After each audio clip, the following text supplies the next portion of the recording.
Metro ബോട്ടിലെ മടക്കയാത്രയിൽ ക്യാമറയിൽ പകർത്താനുള്ള കുറേ ദൃശ്യങ്ങൾ നേരത്തെ തന്നെ കണ്ടുവച്ചിരുന്നു.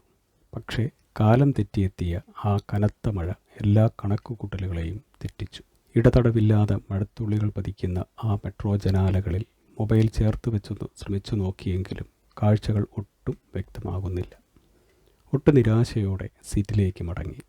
അപ്പോഴാണ് തോന്നിയത്, എന്നാൽ പിന്നെ ആ ജനാലയിൽ നിന്നും ഒരല്പം ദൂരെ മാറി നിന്ന് ഒന്ന് ശ്രമിച്ചാലോ എന്ന്.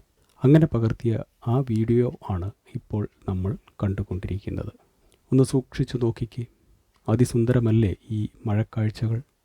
ദൂരെയായി നങ്കൂരമിട്ട ആ കൂറ്റൻ ചരക്കു കപ്പൽ ഇങ്ങനെ കാണുമ്പോൾ സാവധാനം ഉരുകിയൊലിക്കുന്ന ഒരു സുന്ദര മെഴുകു പ്രതിമ പോലെ തോന്നുന്നില്ലേ?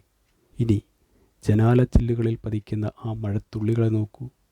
അവയുടെ ചെവികളിൽ കിന്നാരം ചൊല്ലുന്ന ആ സ്ഫടിക പ്രതലത്തോട് തിരിച്ചു കിന്നാരമോതാൻ നിൽക്കാതെ ഒട്ടു നാണത്തോടെ ഓടി അകലുകയാണവ.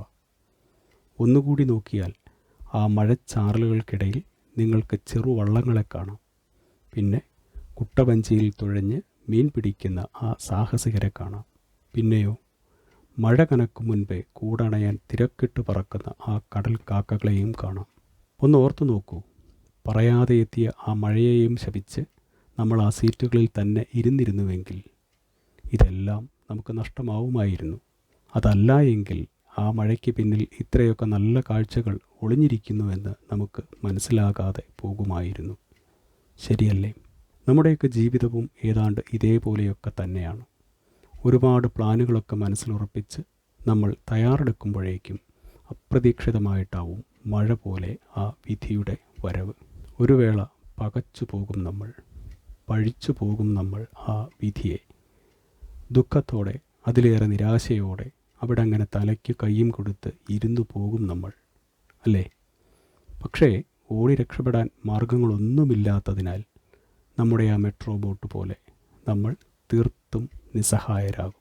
ആകെ ചെയ്യാനുള്ളതോ ആ വിധിയെ അഥവാ മഴയെ സ്വീകരിക്കുക, അതിനൊപ്പം ശുഭപ്രതീക്ഷയോടെ തന്നെ നടക്കുക. അപ്പോൾ നമുക്ക് മുൻപിൽ മേൽപ്പറഞ്ഞതുപോലുള്ള ചില പ്രതീക്ഷകൾ, ചില ആശാകിരണങ്ങൾ അഥവാ മനോഹര നിമിഷങ്ങൾ ഒക്കെയും തെളിഞ്ഞേക്കാം. അതാസ്വദിക്കുക, അതിലെ സ്വസ്ഥതയും സൗന്ദര്യവും കണ്ടെത്തുക, അതിലൂടെ മനഃശാന്തി അനുഭവിക്കുക. അപ്പോൾ ആ വിധിയും നമുക്ക് പ്രിയപ്പെട്ടതാകും. നമ്മളതിനോടും താതാത്മ്യം പ്രാപിക്കും. അതിനൊപ്പം നമ്മളും മുന്നോട്ട് പോകും. പോയേ പറ്റൂ. കാരണം ഇത് ജീവിതമാണ്, ജീവിച്ചു തന്നെ തീർക്കേണ്ടത്. എല്ലാവർക്കും നന്മകൾ നേർന്നുകൊണ്ട് സ്നേഹപൂർവ്വം ബിനു മൊനിപ്പള്ളി.